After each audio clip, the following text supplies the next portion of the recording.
Now next heading है हमारी baking soda, यानी कि नेक्स्ट जो सॉल्ट हमें पढ़ना है वो है बेकिंग सोडा। तो इसके बारे में तो हमने बहुत बार पढ़ लिया है। बेकिंग सोडा का फॉर्मूला ही होता है sodium bicarbonate, that is NaHCO3। ठीक है, अभी आपने इसको फॉर्म भी किया था जब हमने वॉशिंग सोडा पढ़ा था, तो उसमें भी आपने इसको फॉर्म करते हुए देखा था। कैसे? NaCl, ठीक है, फिर अमोनिया, फिर CO2, फिर H2O, ये आपस में कंबाइन होकर बना रहे थे NaHCO3 plus ammonium chloride. And ये NaHCO3 को हम फिल्टर एंड सेपरेट कर कर इसको निकाल सकते हैं। ठीक है, तो ये एक तरीका है। एंड दूसरा तरीका देखो क्या है, baking soda chemically is sodium hydrogen carbonate and it is prepared by, इसको हम प्रिपेयर कर सकते हैं अगर आपके पास सोडियम कार्बोनेट है, ठीक है, तो उसमें आप CO2 गैस को एंड H2O को पास कराइए तो वो फिर से NaHCO3 में कन्वर्ट हो जाएगा। ये एक तरीका है। या फिर आप यूज़ करिए सोडियम क्लोराइड, अमोनिया, CO2 या H2O, तो भी ये कन्वर्ट हो जाएगा। दो तरीके से आप सोडियम बाइकार्बोनेट को फॉर्म कर सकते हो, जो भी आपको अच्छा लगे। नेक्स्ट देखो, it's aqueous solution is alkaline in nature. कहने का मतलब अगर हमने सोडियम कार्बोनेट को वाटर में ऐड किया तो जो सोल्यूशन होगा वो एल्कलाइन होगा। एल्कलाइन मतलब अगर हमने उसमें रेड लिटमस को डिप किया तो वो आपका ब्लू में कन्वर्ट हो जाएगा, यानी कि ये बेसिक होता है नेचर में। एंड ये तो आप पढ़े ही हो बेसिस में कि जो कार्बोनेट होते हैं, बाइकार्बोनेट होते हैं, वो भी बेसिस होता है। ठीक है, तो ये चीज़ कोई नई नहीं है, हम बेसिस में ये चीज़ पढ़ चुके हैं। तो यहाँ पर आप एक बार फिर से रिवाइज ही कर रहे हो। तो ये जो एक्वस सोल्यूशन होगा उसका वो बेसिक इन नेचर होगा। ठीक है, it is basically weak base होता है। ठीक है, तो ये भी एक इम्पॉर्टेंट फीचर अभी के अभी नोट कर लीजिए। जो बेकिंग सोडा होता है वो आपका वीक बेस होता है, यानी कि NaHCO3 is a weak base. लेकिन अगर हम इसके कॉन्ट्रास्ट में जो वॉशिंग सोडा को देखें, दैट इज वॉशिंग सोडा नहीं, सोडा ऐश, Na2CO3।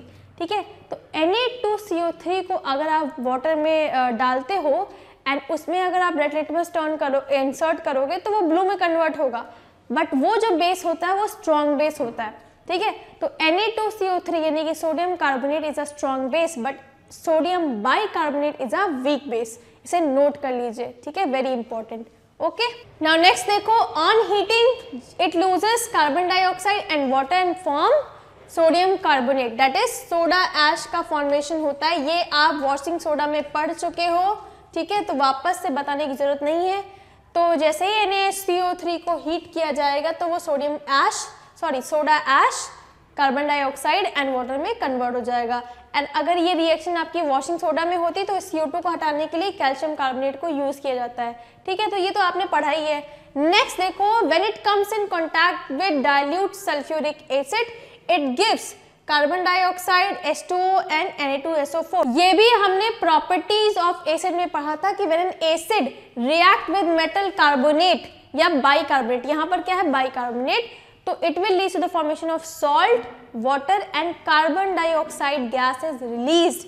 ठीक है, तो वही सब चीजें आपकी बार बार रिपीट हो रही हैं बेकिंग सोडा। एंड यही रिएक्शन आपकी फायर एक्सटिंग्विशर में भी यूज होती है।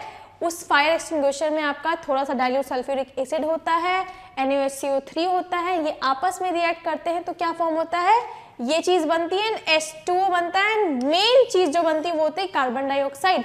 एंड कार्बन डाइऑक्साइड जो होती है डज नॉट सपोर्ट कंबशन, तो जो भी आग लगी होगी वो इमीडिएट स्टॉप हो जाएगी। ठीक है, तो ये आपका जो रिएक्शन है वो फायर एक्सटिंग्विशन में होता है। तो अगर आपसे working of the fire extinguishing question पूछा जाए तो आप वही बताओगे कि जो सोडियम कार्बोनेट बाइकार्बोनेट होता है, दैट इज बेकिंग सोडा होता है, वो रिएक्ट करता है डाइल्यूट सल्फ्यूरिक एसिड के साथ to produce salt, water and carbon dioxide. Now this carbon dioxide gas release doesn't support combustion, hence fire will stop. ठीक है, यही चीज होती है, यही प्रिंसिपल इन्वॉल्व होता है फायर एक्सटिंग्विशर में। Very important reaction. ठीक, नाउ नेक्स्ट है हमारा यूजेस ऑफ बेकिंग सोडा या आप कहिए सोडियम हाइड्रोजन कार्बोनेट। ऑल्दो हमने इस टॉपिक को न जाने कितनी बार कवर किया है, बट फिर से कवर करते हैं। आपको पता ही है बेकिंग सोडा को आप घर में यूज कर सकते हो एसिडिटी को रिमूव करने के लिए, पढ़ा ही है। एंड दूसरा फायर एक्सटिंग्विशर में यूज कर सकते हो। एंड तीसरा जो बेकिंग सोडा का यूज होता है वो होता है एज अ बेकिंग पाउडर। ठीक है, जो भी केक वगैरह होते हैं उसमें बेकिंग सोडा को ऐड करते हैं। देन आपका ढोकला वगैरह जो बनता है उसमें भी ऐड करते हैं। जिस भी सोल्यूशन में आपका बेकिंग सोडा ऐड करोगे उसमें क्या हो जाएगा, एयर एंटर कर जाएगी, एंड एयर एंटर करेगी तो उसमें आपके पोर्स जनरेट होंगे जिसकी वजह से वो राइज करने लगेगा। जैसे आपने देखा ही होगा केक का बैटर जैसे पहले होता है, जब आपने बनाया तब तो वो एकदम नीचे होता है, एंड जैसे ही ओवन में डालते तो वो पूरा फूल जाता है। तो ये जो आपको दिख रहा है वो क्यों, क्योंकि उसमें एयर भर जाती है। एंड एयर कहाँ से आती है, because of the baking soda, क्योंकि जैसे ही आप बेकिंग सोडा ऐड करोगे तो CO2 उसमें रिलीज होगा, ये CO2 जो होगा वो केक को कैसा करेगा, फुला देगा। ठीक है, तो इसीलिए बेकिंग पाउडर को यूज किया जाता है जब एगलेस केक बना रहे होते हैं। ठीक, तो देखो number 1, it is use as anti acid. ठीक है, ये आपको पता ही है, under the name sodium bicarbonate to neutralize excess of acidity in the stomach. Next देखो, it is the ingredient of baking powder which contains NaHCO3 and tartaric acid. ना होता क्या है, जब बेकिंग पाउडर को हम हीट करते हैं तो आपको पता ही है सोडियम हाइड्रोजन कार्बोनेट जो होता है वो डिकम्पोज होकर कार्बन डाइऑक्साइड रिलीज करेगा, एंड ये कार्बन डाइऑक्साइड जो होता है वो केक और ब्रेड को राइज करता है, यानी कि फुला देता है, एंड उसको सॉफ्ट एंड फ्लफी बना देता है। ठीक है, नेक्स्ट देखो, it is use in fire extinguisher. तो ये आपके 3 मेन यूज हैं बेकिंग सोडा के। बेकिंग सोडा भी आपके एग्जाम के पॉइंट ऑफ व्यू से काफी इंपॉर्टेंट है, स्पेशली इसके यूजेस एंड रिएक्शन। जो फायर एक्सटिंग्विशर में रिएक्शन हो रही थी वो, एंड देन ये जो बेकिंग पाउडर वाली रिएक्शन है, तो आप इसको भी काफी अच्छे से प्रिपेयर कर लीजिएगा, ये भी काफी इंपॉर्टेंट है। Okay students, now next topic is manufacturing of sodium hydroxide. As you all know, sodium hydroxide is a very important alkali and therefore it is very important to study how it is manufactured in the industries. ठीक है, इसको बहुत सारे chemical reaction में use किया जाता है, बहुत सारे प्रोडक्ट्स को बनाने में भी सोडियम हाइड्रोक्साइड को यूज किया जाता है। दैट इज वाई अब हम यहाँ पर पढ़ेंगे कि खुद सोडियम हाइड्रोक्साइड कैसे इंडस्ट्रीज में बनाया जाता है, because it is very important alkali. ठीक है, एल्कलाई मतलब आप समझते ही होंगे वो कोई भी बेस जो कि वाटर में सॉल्युबल है। ठीक है, it is very strong base. ठीक है, 14 pH होता है इसका। तो देखिए, sodium hydroxide is the most important alkali and is made commercially by electrolysis of saturated brine solution. Now again very important from the MCQ point of view, brine solution आपसे कई बार पूछा जाता है कि brine solution किस चीज का बना होता है। It is basically concentrated sodium chloride solution. ठीक है, लिख भी देती हूँ मैं यहाँ पर, brine solution मतलब concentrated, ठीक है, concentrated sodium chloride that is NaCl solution is called brine solution, and इसका यूज कहाँ होता है, for the manufacturing of sodium hydroxide that is NaOH। ठीक है, तो NaOH को बनाने के लिए concentrated brine solution को यूज किया जाता है, उसकी इलेक्ट्रोलिसिस कराई जाती है। इलेक्ट्रोलिसिस मतलब NaCl का डिकम्पोजिशन कराना with the help of electricity. ठीक है, ये आपने पढ़ा है चैप्टर 1 में डिकम्पोजिशन रिएक्शन में। तो देखो होता क्या है, this process provide us 3 useful product, and ये जो इलेक्ट्रोलिसिस होता है सैचुरेटेड ब्राइन सॉल्यूशन का हमें 3 यूजफुल प्रोडक्ट देता है। Number 1 NaOH, number 2 hydrogen gas, number 3 chlorine gas. तो इस प्रोसेस से हमको 1 नहीं 2 नहीं पूरे 3 यूजफुल प्रोडक्ट मिलते हैं, hydrogen gas, chlorine gas and sodium hydroxide. तो it is a very useful process. Next देखो, the process of electrolysis of sodium chloride solution is called chlor alkali process. Now again यहाँ पर जितनी भी line लिखी है सारी की सारी बहुत ही इंपॉर्टेंट है एमसीक्यू के लिए। जैसे कि यहाँ पर लिखा है सोडियम क्लोराइड सॉल्यूशन का जो इलेक्ट्रोलिसिस होता है इसको कहा जाता है क्लोर एल्कलाई प्रोसेस। तो आपसे पूछ लिया जाएगा कि क्लोर एल्कलाई प्रोसेस को यूज किया जाता है किसकी मैन्युफैक्चरिंग के लिए। आपको ऑप्शन दिया जाएगा washing soda, baking soda, sodium hydroxide, sodium chloride. तो आपको वहां पर टिक लगाना होगा सोडियम हाइड्रोक्साइड की मैन्युफैक्चरिंग में क्लोर एल्कलाई प्रोसेस यूज होता है। देखो नाम से ही पता चल रहा है, क्लोर मतलब chlorine and alkali that is sodium hydroxide, है ना। तो इसको आप रिलेट कर जाओगे, chlor alkali process is basically related with the manufacturing of sodium hydroxide. Very very important, ठीक है, इसको भी आप रेड मार्क कर लीजिए, वेरी इंपॉर्टेंट, ठीक है, एमसीक्यू के लिए। तो देखो नेक्स्ट यहाँ पर रिएक्शन दी गई है कि किस तरह से आपका फॉर्मेशन होता है। तो देखो नंबर 1, जब हम सोडियम क्लोराइड को वाटर में मिक्स करते हैं तो फॉर्म होता है आपका NaOH जो कि सोल्यूशन में फॉर्म होगा, एंड जो आपके कैथोड एंड एनोड लगे होते हैं, देखो this one is the solution, ये आपका इलेक्ट्रोलिसिस हो रहा है, ठीक है। तो इसमें आपका क्या ऐड है, वाटर, एंड इसी में ऐड है NaCl, ठीक है। तो कंसंट्रेटेड NaCl को इसमें ऐड करते हैं, ठीक है। तो इस सोल्यूशन में फॉर्म होगा आपका सोडियम हाइड्रोक्साइड, एंड इसमें कैथोड एंड एनोड पर आपकी जाती है हाइड्रोजन एंड क्लोरीन गैस, ठीक है। तो इस तरह से 3 चीज की मैन्युफैक्चरिंग हो जाती है, number 1 sodium hydroxide, number 2 hydrogen gas, number 3 chlorine gas, and तीनों ही यूजफुल होती है इंडस्ट्रियल पर्पस के अकॉर्डिंग, ठीक है। तो अब हम बात करते हैं what are the uses of sodium hydroxide. Number 1, it is used for making soaps and detergents. तो जो भी सोप्स एंड डिटर्जेंट्स आप देखते हो उसको बनाने के लिए आपका सोडियम हाइड्रोक्साइड को यूज किया जाता है, ठीक है। अनदर वन देखो, it is use for the manufacture of paper, paper को बनाने के लिए भी alkali that is sodium hydroxide को यूज किया जाता है। Next, it is use in making artificial textile fibres such as rayon, rayon को बनाने के लिए भी सोडियम हाइड्रोक्साइड को यूज किया जाता है। नेक्स्ट देखो, it is use in degreasing the metal oil refining, जहां पर भी मेटल ऑयल की रिफाइनिंग होती है तो जो भी ग्रीस लग जाता है उसको हटाने के लिए, रिमूव करने के लिए सोडियम हाइड्रोक्साइड को यूज किया जाता है। देन कई सारे ब्लीचेस को बनाने के लिए एंड डाइज वगैरह को बनाने के लिए सोडियम हाइड्रोक्साइड को यूज किया जाता है, ठीक है। तो विद दिस हमने क्या क्या पढ़ लिया अभी तक। सोडियम हाइड्रोक्साइड को कौन से प्रोसेस से बनाया जाता है, chlor alkali process, that is electrolysis of saturated brine solution, ठीक है। ब्राइन सोल्यूशन क्या होता है, सोडियम क्लोराइड को कहा जाता है, ठीक है। ये रिएक्शन होती है, sodium chloride H2O gives NaOH, H2 and Cl2, ठीक है। 3 यूजफुल प्रोडक्ट मिलते हैं।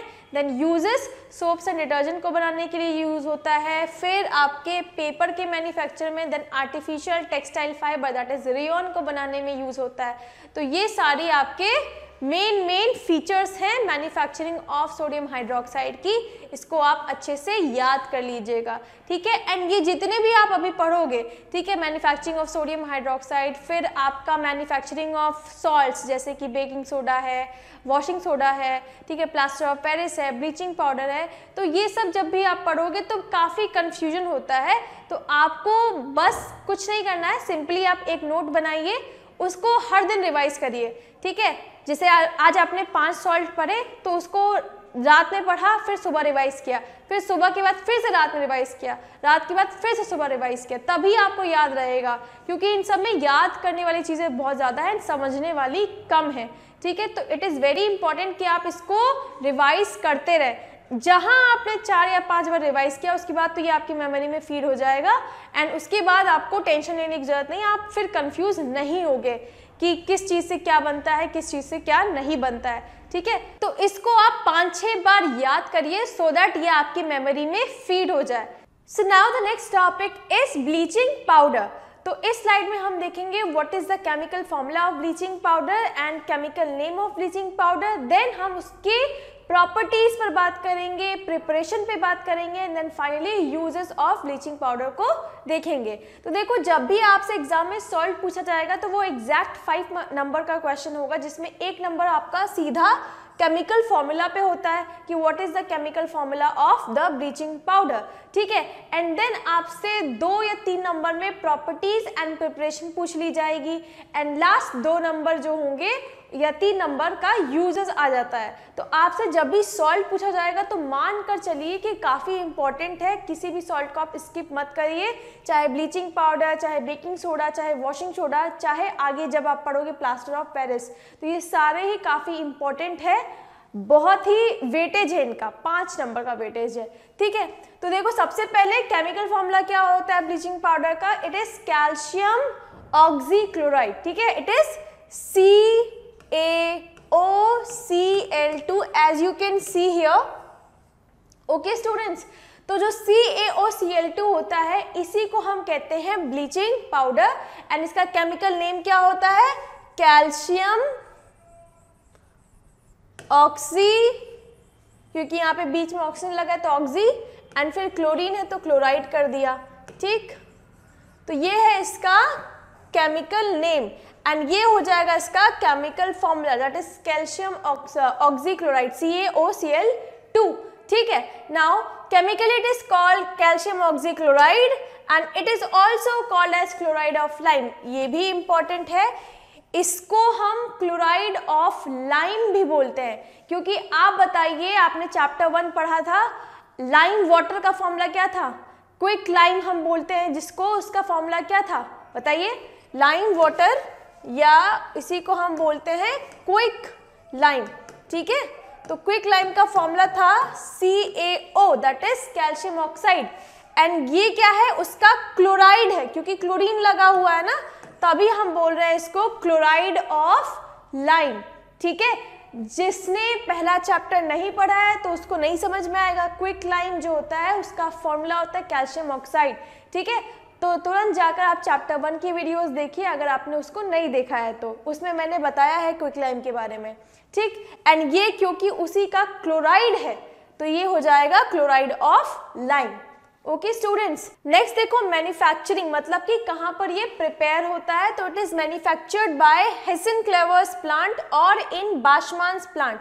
Now this is also very important from your exam point of view, और हम इसको एमसीक्यू के लिए काफ़ी इंपॉर्टेंट कह सकते हैं। जब आपसे एमसीक्यू का क्वेश्चन पूछा जाएगा तो इसमें इसके चांसेस हैं कि बाशमान्स प्लांट में कौन से सॉल्ट का फॉर्मेशन होता है, सॉल्वे प्रोसेस में कौन सी सॉल्ट बनती है, या फिर हेसेन-क्लेवर्स प्लांट में कौन सा सॉल्ट फॉर्म होता है। तो सॉल्वे प्रोसेस में आपको पता ही है कि क्या बनता है, सोडा ऐश का फॉर्मेशन होता है। सिमिलरली अगर हम बात करें बाशमान्स की या फिर हेसेन-क्लेवर्स प्लांट की, तो वहां पर फॉर्म होता है ब्लीचिंग पाउडर। तो इसको आप जरूर से याद रखिएगा, ठीक है। एमसीक्यू के लिए काफी इंपॉर्टेंट है, ठीक है। यहाँ पर आप इसको स्टार मार्क कर लीजिए एमसीक्यू के लिए।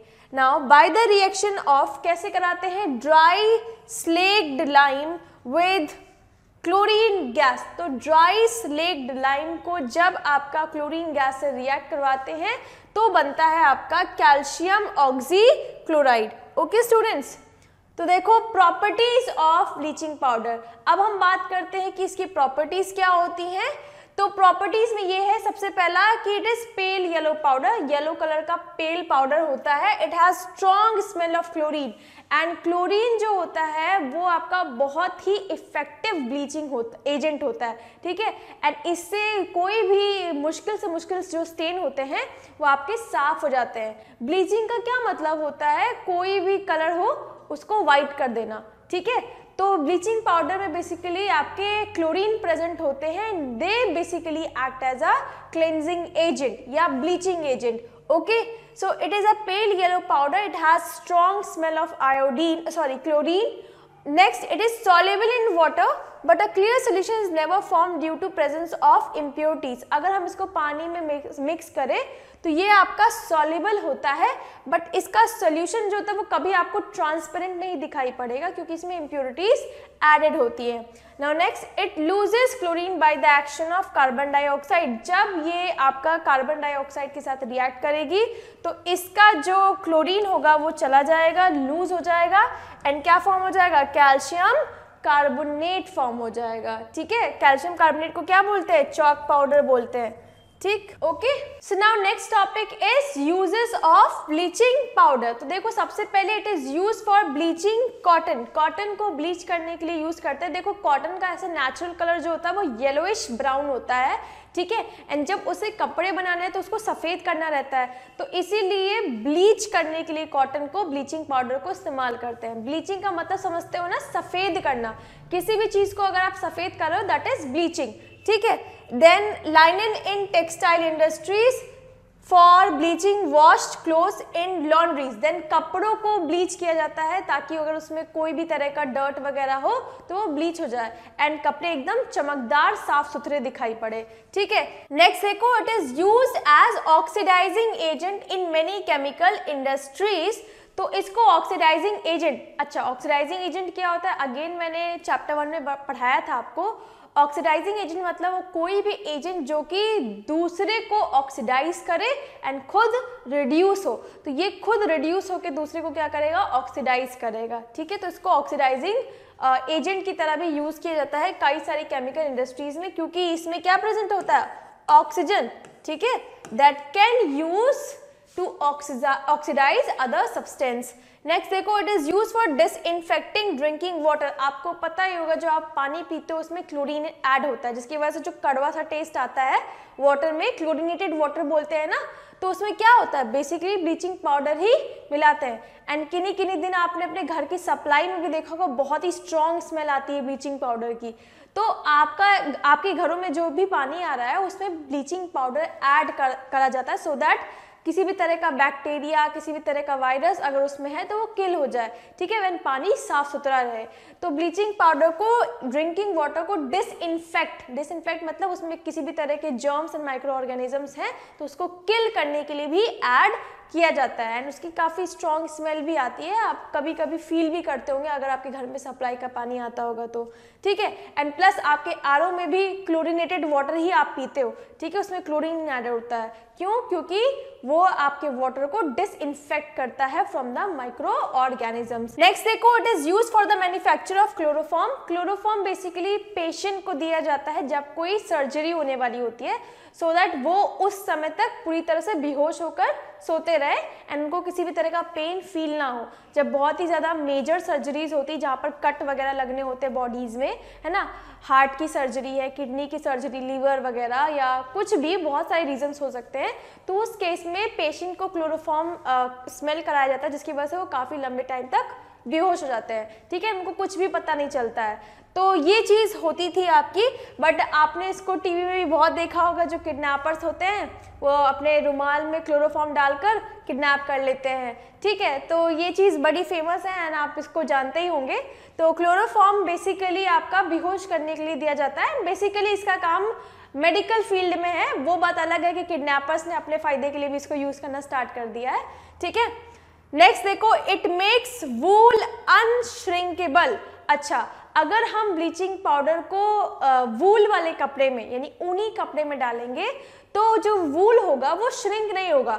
ज़्यादातर क्या होता है, जब कपड़ों को हम ऊनी कपड़े, बेसिकली विंटर्स के जो भी ड्रेस होती हैं, उनको जब हम धोते हैं तो वो श्रिंक हो जाते हैं। तो उनको श्रिंक होने से अगर आपको बचाना है तो उसको आप पहले एक बाल्टी में ब्लीचिंग पाउडर डालिए, उसमें उसको डिप करिए, उससे वो श्रिंक नहीं होंगे।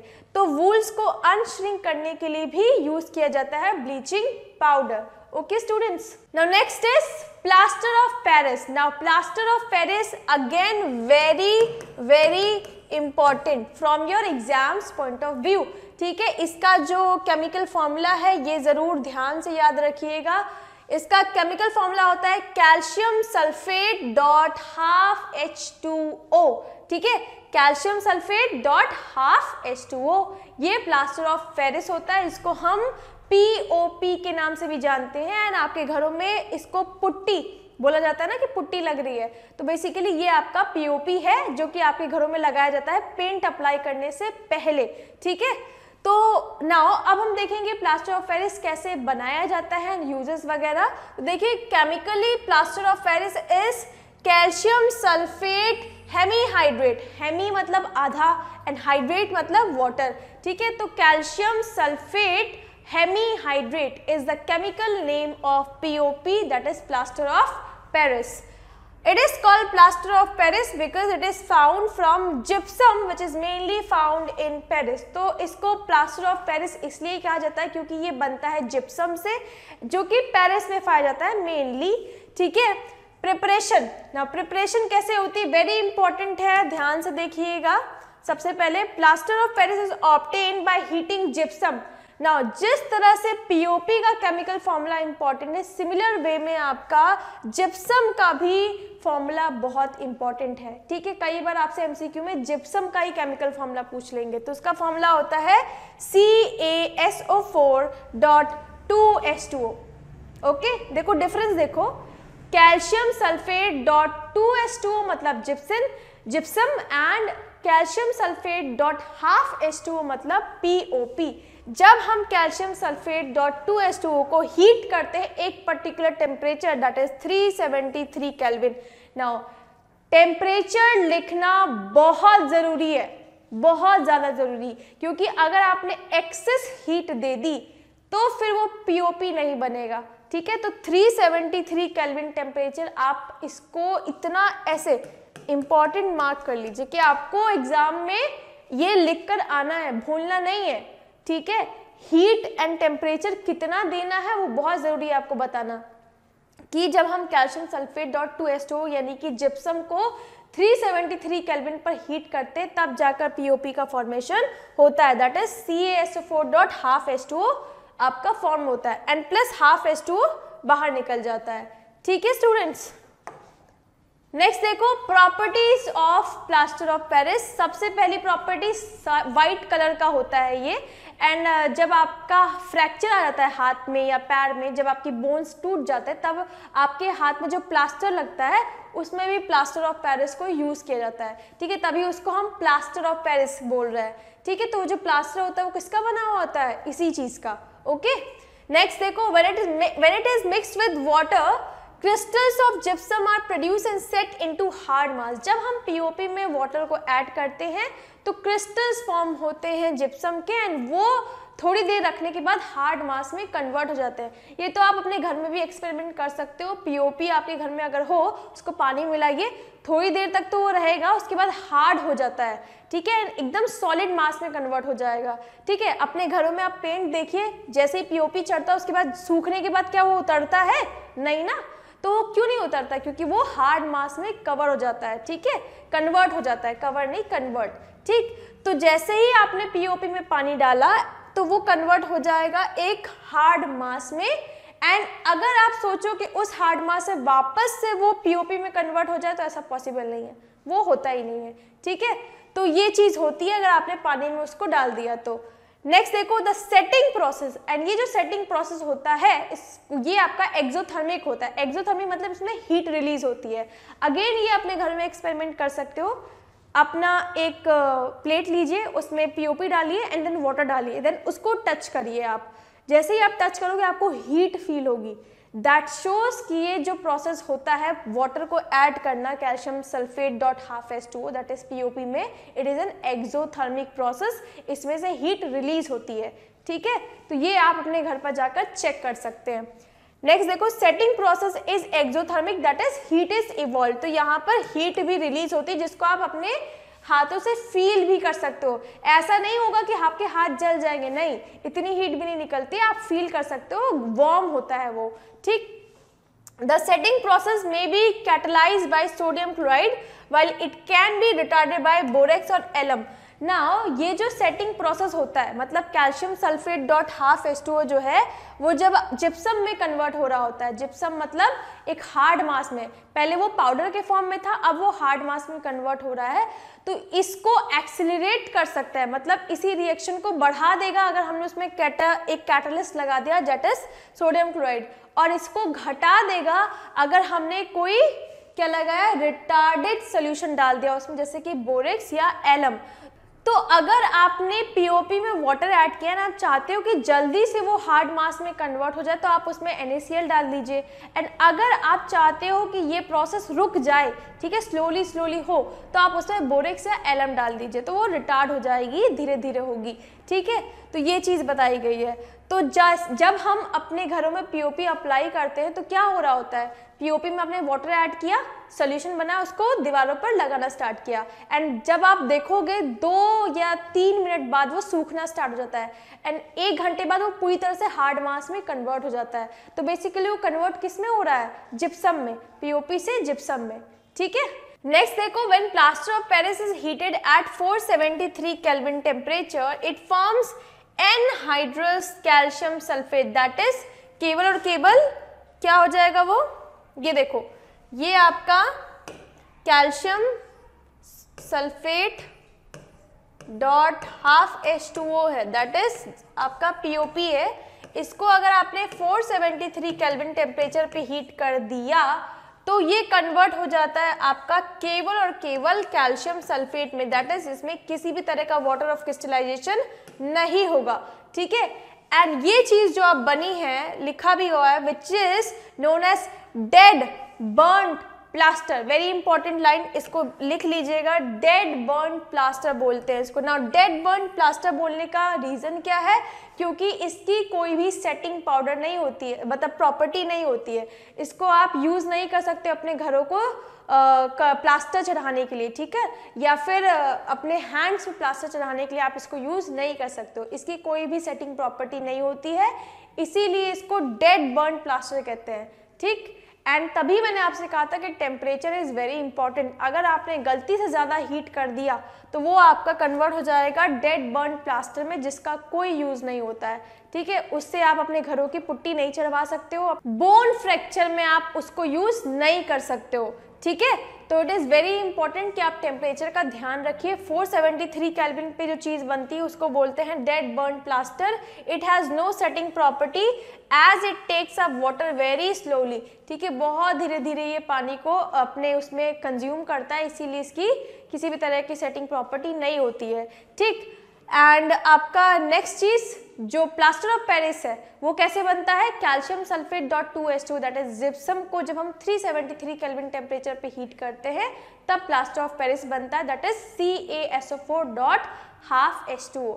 ये सब आपको याद करना पड़ेगा, इसमें समझाने जैसा कुछ है ही नहीं, ठीक है। तो आप इन सब चीज़ों को याद रखिएगा कि कौन सा टेम्परेचर पर क्या चीज़ बनती है, उनका common name dead burn plaster that is CaSO4, okay, 473 kelvin पे बनता है। नाउ नेक्स्ट आते हैं uses of plaster of Paris पे। तो सबसे पहले तो ये फ्रैक्चर्स, बोन जो फ्रैक्चर हो जाती है उसको प्लास्टर करने के लिए यूज किया जाता है बाय द डॉक्टर्स। देखो, it is use for plastering fractured bones and dislocated bones. जो बोन्स फ्रैक्चर हो जाती है, डिसलोकेट हो जाती हैं, उसको ये प्लास्टर करने के लिए काम आता है, ठीक है। Next, it is use in making toys, decorative materials, उसमें भी पीओपी को यूज़ किया जाता है, कई सारे जो मूर्ति वगैरह होती हैं उसको पीओपी से बनाया जाता है, ठीक। Next, it is use in making cast for statues, toy, surgical instruments, ये बता चुकी हूँ मैं।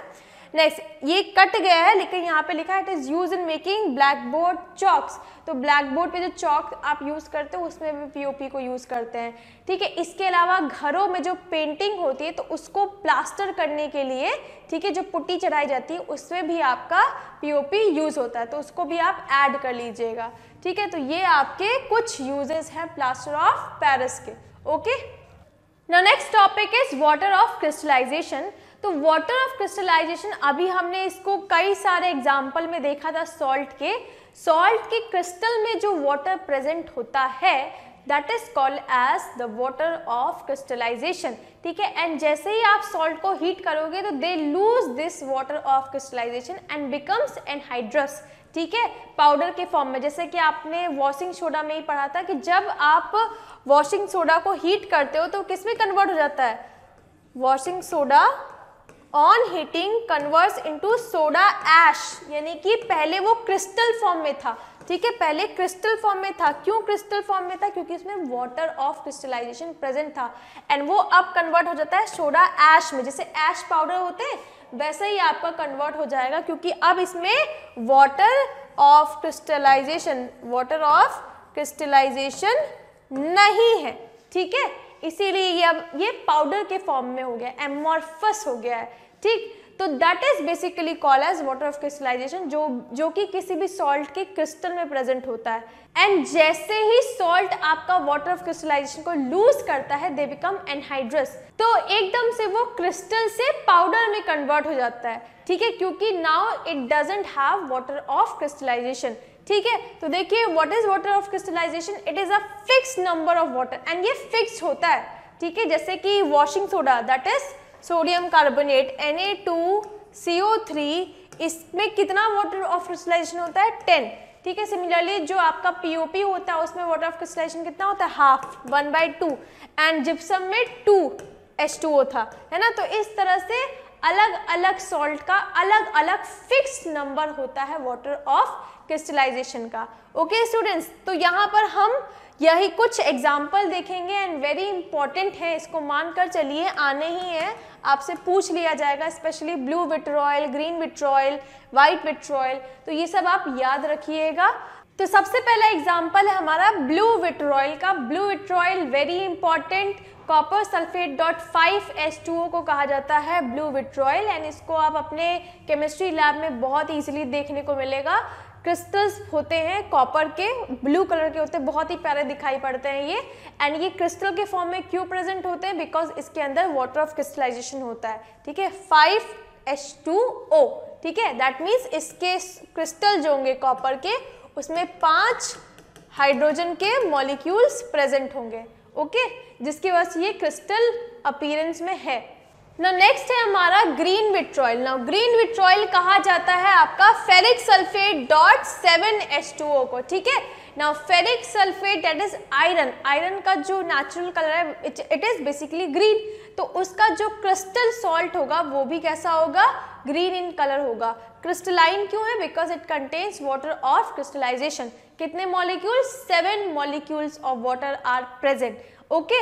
नेक्स्ट है Glauber salt. Now Glauber salt मतलब सोडियम सल्फेट डॉट 10H2O को कहा जा रहा है, ठीक है, इसको भी याद रख लीजिएगा, वैसे ये इतना इंपॉर्टेंट नहीं है। मेन है blue vitriol, green vitriol, white vitriol. Now white vitriol किसको बोलते हैं? जिंक सल्फेट को। जिंक सल्फेट का जो कलर होता है वो व्हाइट होता है, दैट मीन्स व्हाइट कलर के क्रिस्टल्स होते हैं, ठीक है। इनका जो सॉल्ट होगा वो व्हाइट कलर का होगा, एंड व्हाइट कलर के बहुत ही प्यारे प्यारे से क्रिस्टल्स होते हैं, ठीक है। तो that is called zinc sulphate dot 7H2। Again इसमें भी 7 मॉलिक्यूल वाटर के प्रेजेंट होते हैं। Next gypsum. जिप्सम आप देख ही चुके हो, प्लास्टर ऑफ पेरिस में कितने होते हैं? डॉट 2H2O, ठीक है, ये भी आपका व्हाइट कलर का होता है, एंड इसके क्रिस्टल जो होते हैं वो भी व्हाइट कलर के होते हैं, ठीक। Next Epson. नाउ ये भी इंपॉर्टेंट है, जिप्सम एंड इप्सम में कई लोग कंफ्यूज होते हैं। जिप्सम मतलब कैल्शियम सल्फेट, इप्सम मतलब मैग्नीशियम सल्फेट, एंड ये अगेन 7 मॉलिक्यूल्स ऑफ वाटर को कैरी करता है अपने एक क्रिस्टल में, ठीक है। तो magnesium sulphate dot 7H2O is Epsom, जबकि calcium sulphate dot 2H2O is gypsum, ठीक है। Blue vitriol, green vitriol and white vitriol मत भूलिएगा।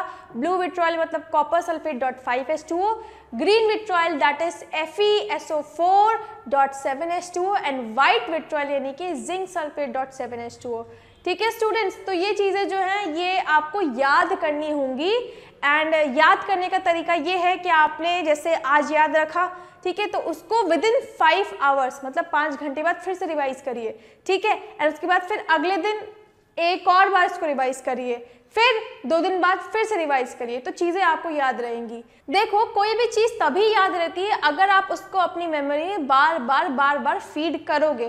तो ये जो भी फॉर्मूले हैं इनको आपको याद ही करना पड़ेगा, इसमें समझने जैसा तो कुछ है नहीं, तो आपको इनको याद करना है। तो जैसे आज आपने पढ़ा, उसके बाद इसको 5 घंटे बाद फिर से रिपीट करिए, उसके बाद अगले दिन पढ़िए, फिर एक और बार इसको तीसरे दिन देख लीजिए। तो जब आपने इसको 4 या 5 बार देखा तो ये ऑटोमेटिकली आपके ब्रेन में फीड हो जाएगा, एंड फिर वो आपकी मेमोरी में स्टोर हो जाएगा, एंड आप उसको भूलोगे नहीं, ठीक है। तो इट इज़ वेरी इंपॉर्टेंट कि कोई भी चीज़ जो आप पढ़ते हो उसको बार बार रिवाइज करते रहो, क्योंकि रिवाइज करने से वो आपकी मेमोरी में स्टोर हो जाएगा, एंड आप उसको भूलोगे नहीं, ठीक है। सो विद दिस हमारा ये चैप्टर यहीं पर एंड होता है, एंड आई होप आपको ये चैप्टर पसंद आया होगा। पसंद आने पर लाइक करिए, कमेंट करिए, अपने दोस्तों के साथ शेयर करिए, एंड हम मिलते हैं next chapter that is metals and non metals में। तो thank you students, wish you all the very best.